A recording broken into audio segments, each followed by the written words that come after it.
On se retrouve donc pour cette revue de presse de l'économie.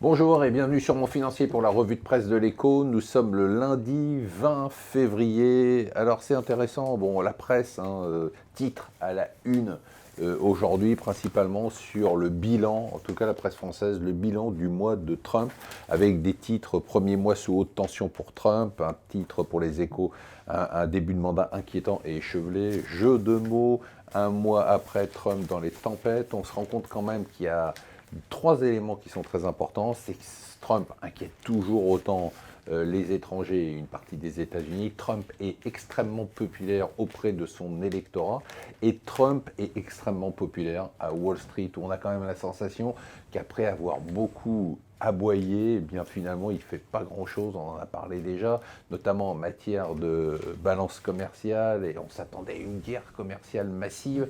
Finalement il ne se passe pas grand-chose, il semble s'attaquer surtout, pas tellement à la Chine et au Japon, parce qu'il a peur, ce sont des pays qui peuvent prendre des mesures de rétorsion, mais il s'attaque surtout au Mexique et au Canada, des pays qui pourraient peu réagir s'il y avait une renégociation du fameux accord de libre-échange d'Amérique, le NAFTA. D'ailleurs, le Wall Street Journal nous révèle quelque chose d'assez important, c'est que Trump voudrait modifier en fait les statistiques. Vous savez, quand les statistiques ne vous servent pas, il suffit de les changer. Eh bien, vous savez qu'aux États-Unis, vous ne savez pas, je vais vous le dire, il y a ce qu'on appelle les réexportations. C'est-à-dire, si une voiture passe par les États-Unis pour être revendue dans un autre pays, ce qui arrive extrêmement souvent entre le Mexique, le Canada, les États-Unis, d'autres pays, eh bien elle est comptabilisée, ce qui est logique, comme une importation, puis comme une exportation. Alors Trump dit, non, c'est une importation, mais ce n'est pas une exportation. Alors pourquoi il ne veut pas que ce soit comptabilisé comme une exportation? C'est pour montrer des chiffres de déficit commercial encore plus terribles et pouvoir dire, vous voyez bien qu'on se fait avoir et par le Canada et par le Mexique et qu'il faut imposer des droits de douane et qu'il faut négocier le NAFTA. Donc on va voir ce qui va se passer, mais ça risque d'être assez intéressant. L'autre grande nouvelle pour la presse américaine, ça n'intéresse pas du tout la presse française, c'est ce fameux deal, Kraft Heinz, le ketchup qui s'attaquait à Unilever, ce monstre à 143 milliards de dollars. Unilever, allez vous faire foutre, il n'est pas question qu'on y aille.